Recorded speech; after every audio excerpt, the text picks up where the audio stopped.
안녕하세요. 이번에는 용산 동부이촌동의 해리스에 다녀왔습니다. 여기는 친구가 자기가 서울에서 먹은 곳 중에 제일 맛있었던 곳이라고 추천해줘서 알게 된 곳이에요. 4호선 이촌역에 내려서 7분 정도 거리에 있다 보니까 지하철 접근성은 좋은 것 같아요.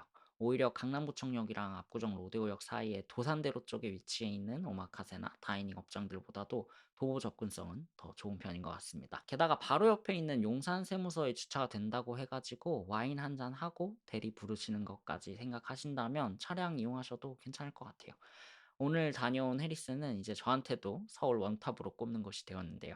다녀온 다이닝 중 이렇게 만족도가 높았던 곳은 처음이었던 것 같아요. 제가 먹으러 다니는 걸 취미로 만들어준 그 첫 순간보다도 이때가 더 충격적으로 맛있었던 것 같고, 왜 프랑스가 미식의 근본인지 알게 해주는 요리가 계속 나오면서 빵이면 빵, 요리면 요리, 디저트면 디저트 계속 주시면 정말 하루 종일 먹을 수 있을 것 같습니다. 여기가 원래 와인바 형식으로 와인 한 병 필수 주문 형태로 운영되고 있었는데 5월부터는 레스토랑 형태로 바뀐다고 하더라고요.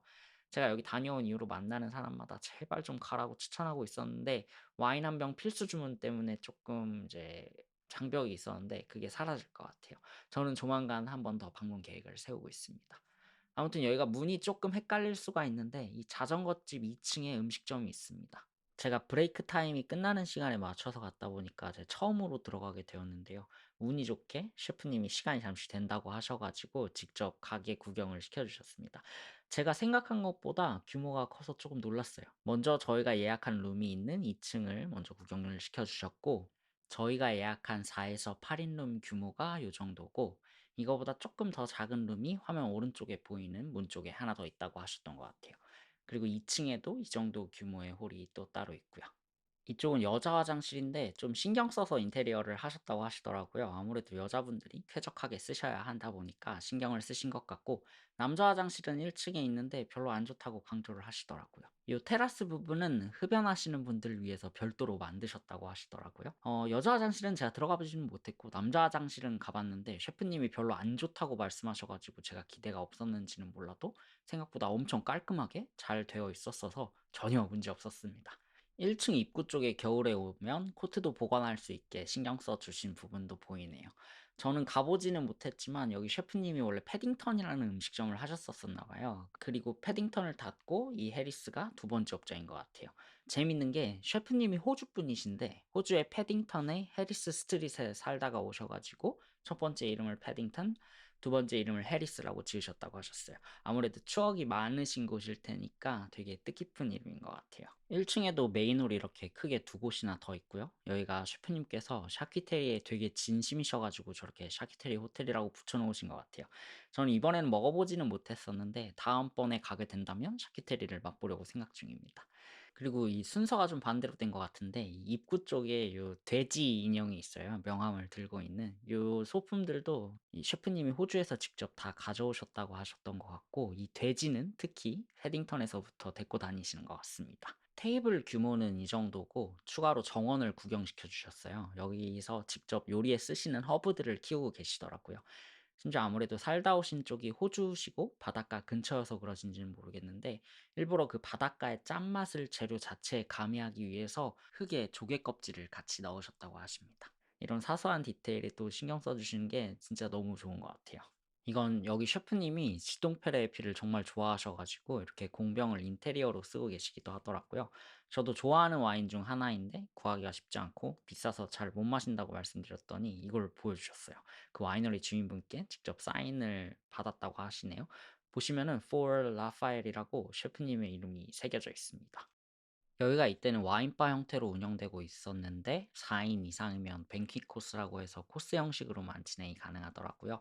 저희는 5 인이어서 코스로 먹게 되었고 이렇게 셰프님한테 추천받아서 일행 중 한 명이 리슬링 와인 먹고 싶다고 해 가지고 리슬링으로 먹게 되었습니다. 와인 리스트는 이렇게 참고해 보시면 될 것 같아요. 첫 번째로 푸르디 말의 시푸드 플래터가 나왔는데요. 이름처럼 굴, 새우, 홍합, 가리비 관자 한 점씩 먹을 수 있게 나오더라고요. 가운데 있는 핑크 소스는 프렌치 미뉴엣 소스라고 해서 프랑스에서 굴이랑 많이 먹는 소스인 것 같더라고요. 샴페인 비니거에 샬럿을 얇게 다져서 넣고 굴을 재워서 만든 소스라고 설명해 주셨어요. 새우 왼쪽에는 에이올리 소스, 새우 오른쪽에는 피클링한 홍합, 한시 방향에 있는 게 유자 드레싱이 올려진 가리비 관자입니다. 저는 개인적으로 첫 플래터 중에서 순위를 매겨보자면 홍합, 굴, 새우, 관자 순으로 맛있었는데요. 그동안 먹었던 홍합에서는 한 번도 느껴본 적이 없는 되게 신선한 맛이 나서 되게 놀랐었고, 홍합을 이런 식으로 먹어본 적이 있나 싶을 정도였었어요. 대부분 짬뽕이나 섭국 뭐 이런 데서 푹 담궈져 있던 애들만 먹다가 이렇게 먹으니까 되게 신기했었고, 그래서 전 예상 밖의 맛을 내준 홍합을 4개 중에서 원픽으로 꼽았습니다. 굴은 통영에서 산지분한테 직접 소싱하시는 것 같더라고요. 저는 몰랐었는데 프랑스에서는 굴 양식이 산지랑 생산자 이력을 엄청 구분해 놓고 이제 고유의 양식 기술을 갖고 이루어지고 있을 정도로 되게 특별하게 관리되고 있더라고요. 조개나 버섯들이 생김새에 따라 이름이랑 맛이 다른 것처럼 프랑스에서는 굴도 종류가 엄청 많고 가격도 좀 천차만별인 것 같더라고요. 매번 먹는 그 굴이 그게 그건 줄 알았었는데 얘네도 조개처럼 종류가 여러 개 있다라는 걸 이번에 처음 알게 됐습니다.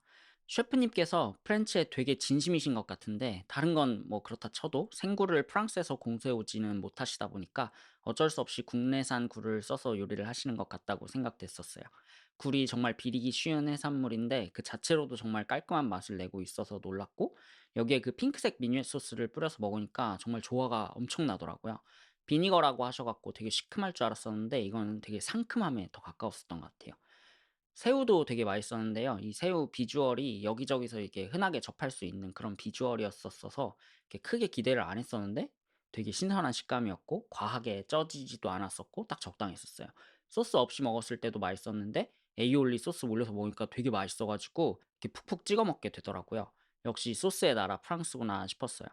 저는 관자를 네 번째로 꼽았었는데 일행 중에서는 관자가 두 번째로 맛있었다고 한 친구도 있었어 가지고 역시 입맛은 참 주관적인 것이구나 싶더라고요. 두 번째로 비주얼부터 되게 귀여운 달걀찜 요리가 나왔는데요. 제일 위에 캐비어가 올려져 있고 그 밑에 단새우랑 시오코지라고 해서 누룩을 이용한 소금으로 간을 한 요리가 있었고 가장 밑에는 달걀찜이 있었어요. 캐비어를 그렇게 많이 먹어보지는 못해가지고 캐비어 자체가 무슨 맛인지를 잘 모르는데 또 생각 없이 그냥 먹어버려 놓고 따로 한번 먹어볼 걸 하고 후회했습니다. 캐비어랑 단새우 부분을 떠가지고 입에 넣은 순간 진짜 너무 당황스럽게 맛있어가지고 야, 이거 뭐냐 이렇게 육성으로 내뱉었을 정도였어요. 스시집에서 단새우 통으로 올려진 애들은 흔하게 나오다 보니까 이렇게 많이 먹어봤었는데 이런 식으로 요리가 된 건 처음 먹었었어요. 단새우 자체가 원래 맛있는 재료지만 이렇게 먹으니까 전혀 다른 매력으로 어나더 레벨로 맛있었는데요. 당분간 제가 먹은 단새우 중에서는 이게 원탑일 것 같아요. 안쪽에 있는 계란찜은 조금 짠맛의 존재감이 간간히 느껴지기는 했었어요. 조금만 더 짰으면 이게 좀 힘들었을 뻔했는데 입맛이 확 돋궈지는 소금의 존재감 정도였어서 되게 다행이었습니다. 다음으로 아귀 간 파페와 레드 커런트가 나왔어요. 아이스크림처럼 부드러운 텍스처로 아귀 간을 요리해서 파페라고 이름을 붙이신 건가 싶었는데요. 위에 올려진 빨간 동그란 게 레드 커런트라는 과일로 만든 젤리고 그 옆에 동그란 것들이 레드 커런트. 그리고 왼쪽에는 프랑스식 오이 피클인 코니숑이 귀엽게 같이 나왔습니다. 그리고 오른쪽에는 빵 냄새가 나지 않는 프렌치 레스토랑은 가지도 말라라는 말이 있다고 이렇게 말씀해 주신 것처럼 직접 만드신 브리오시가 같이 나왔는데요. 아침마다 찐 보리가루를 이용해서 직접 굽는다고 하시고 버터도 직접 만들었다고 하셨어요. 이게 빵만 먹어도 맛있는데 버터 올리면 더 맛있고 거기에 아귀 파페 얹고 레드 커런트 올려서 먹으니까 빵집들 다 반성해야 된다 싶었습니다. 프랑스가 바게트, 뭐 파티시에 이런 거 유명한 줄로만 알았지 프렌치 레스토랑들의 빵에 대한 자존심 자체가 이 정도인 줄은 처음 알았어요. 다음으로 에스카르고 달팽이 요리가 나왔습니다. 안쪽에는 스캘럽 칠리 버터라고 해서 관자를 말려가지고 이렇게 컴파운드 버터를 만들어서 채워주셨다 그랬던 것 같고 옆에 사워도우 칩이 같이 나왔습니다. 저는 이름에 칠리가 있어가지고 살짝 매콤함을 기대했었는데 그런 맛은 거의 느껴지지 않았어요. 저는 맵고 짜고 기름지고 막 이런 자극적인 음식을 좋아하다 보니까 저한테는 개인적으로 너무 밍밍했어가지고 조금 아쉬운 음식이었어요. 프렌치를 되게 좋아하는 일행 말에 의하면 달팽이 요리가 프랑스에서는 되게 흔하게 먹을 수 있는 요리다 보니까 너무 저렴한 데를 가면 냄새가 나서 못 먹을 정도일 때도 있다고 하더라고요. 여기는 전혀 그런 느낌은 아니었어요. 오히려 되게 말끔한 맛이 났어 가지고 '아 그럼 오히려 냄새를 잡으려고 자극적으로 뭔가를 때리지 않고 이렇게 말끔하게 내는 게 어려운 건가?' 하는 궁금증이 쪼끔은 생겼었습니다. 다음으로 메인입니다. 먹을 때는 일행이랑 얘기하면서 먹느라 '벌써 메인인가?' 하는 그 양이 적을 때 드는 아쉬움이 안 들어서 몰랐었는데 벌써 메인이네요. 먹기 전에 나이프를 따로 주셨어요. 라귀올리라는 동네가 원래 무기를 만드는 동네였고 용맹함을 상징하는 문양을 매미로 왕이 하사해서 그 매미 문양이 칼에 찍혀 있다고 설명을 해 주셨습니다. 요리가 나왔는데 비주얼이 정말 미쳤었습니다. 로즈마리가 사뿐히 있는 게 아니라 아까 그 밭에서 본 수준의 아주 존재감이 확실한 로즈마리가 같이 나왔어요. 한 달 동안 한우 기름에 이제 패드 에이징을 하셨는데 다양한 허브의 향을 녹여서 토마호크에 발라 가지고 진공으로 에이징을 한 거라고 설명을 해 주셨어요.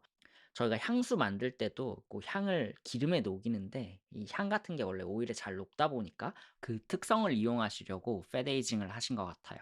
위에는 빌주라고 송아지 뼈를 우려낸 소스가 나왔고 옆에는 샐러드랑 포테이토 크림 같이 나왔습니다. 그리고 예루살렘 아티초크라고 돼지 감자 요리가 모르네이 소스랑 나왔고 그 아래에는 브라운 크럼블이 깔려 있다라고 알려주셨어요. 스테이크는 말할 것도 없이 엄청 부드러웠었고요. 저는 개인적으로 미국식 스테이크는 별로 안 좋아하거든요. 그래서 요거는 제가 개인적으로 좋아하는 스타일의 스테이크였습니다. 그 특유의 파인 다이닝에서 나오는 전보지우개만한 채끝 등심, 안심 뭐 이렇게 몇 점 나오는 그런 느낌이랑은 좀 달랐었는데 최근에 먹었던 스테이크 중에는 전 제일 맛있었던 것 같아요. 다만 저희가 5 인으로 갔었는데 양이 쪼끔 아쉽긴 했습니다. 근데 이건 어쩔 수 없는 것 같아요. 어느 코스를 가도 메인 스테이크의 양은 항상 너무 아쉬울 수밖에 없어요. 그리고 옆에 감자가 엄청 이렇게 쫀쫀해 가지고 여쭤봤었는데 원래 이렇게 찰기가 있는 감자를 일부러 써 가지고 그런 식감으로 내어 주신 메쉬 포테이토라고 설명을 해 주셨고 이걸 스테이크랑 같이 먹으니까 진짜 너무 맛있었었습니다. 또 끝을 알리는 아쉬운 아이들인 디저트가 나왔습니다. 원래 기념할 만한 일이 있으면 이렇게 레터링을 제공해 주시는데 저희는 딱히 기념할 일이 없어서 저희 모임 이름을 부탁드렸습니다. 레터링 옆에 있는 디저트는 호박을 장작에 한번 구워서 훈연한 호박 아이스크림인데요. 시나몬 크림이랑 호박씨로 만든 쿠키가 같이 올라가 있습니다. 요거는 같이 나온 다른 종류의 디저트인데요. 머랭을 베이스로 하는 호주식 디저트 파블로바를 프렌치 느낌으로 재해석한 디저트라고 하셨어요. 에스푸마라고 구름을 뜻하는 얼그레이 크림, 머랭으로 만든 쿠키돔, 귤로 만든 아이스크림, 럼으로 만든 젤리 이렇게 한 번에 나왔습니다. 재밌게도 룸에서 식사를 하게 되면 디저트를 먹을 때 이렇게 은스푼을 제공해 주신다고 해요. 미국 대통령 얼굴들이랑 이름, 뭐 업적 이런 것들이 써져 있는 은수저라고 하시네요. 요 디저트는 제가 느끼기에는 태운 버터 맛이라고 해야 되는지 뭐 아니면 설탕을 태운 듯한 느낌이라고 해야 되는지 뭐 고런 맛이 느껴졌어 갖고 되게 맛있었었고 제가 원래 평소에도 아이스크림을 엄청나게 좋아해요. 그래 가지고 요거는 2개 추가로 시켜서 먹었었습니다. 쿠키에 얼그레이 크림 이것도 정말 맛없을 수 없는 조합인데 이것도 너무 맛있어 가지고 여기를 디저트집이라고 불러야 되는지 헷갈릴 정도입니다. 크림이 원래 좀 이렇게 크림만 먹다 보면 되게 느끼할 수 있어 가지고 못 먹게 되잖아요. 근데 여기는 그냥 너무 맛있어 가지고 자꾸 이렇게 퍼먹어 가지고 폭파시켰습니다. 이미 디저트까지 다 나왔는데 제가 끝난 게 너무 아쉬워 가지고 메뉴판 보고 추가로 오리고기랑 아까 먹은 호박 아이스크림 2 개를 추가 주문했어요. 아래쪽에 깔려 있는 소스는 덕주라고 해서 오리뼈를 우려낸 소스이고 위에 올려진 허브는 아마란스라고 봄의 향기를 느낄 수 있는 허브라고 하셨어요. 옆에 베이비 어니언에는 또 심지어 한우 기름을 발라 가지고 구워 주셨다고 하시네요. 그리고 마지막으로 맨 밑에는 치즈 베이스 소스가 있었습니다. 요것도 정말 부드럽게 안 시켰으면 후회할 정도로 맛있게 먹었었어요.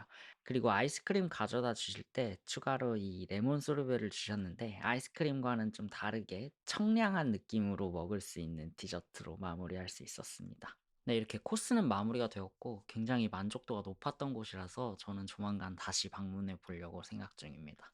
그럼 이번 영상도 봐주셔서 감사합니다.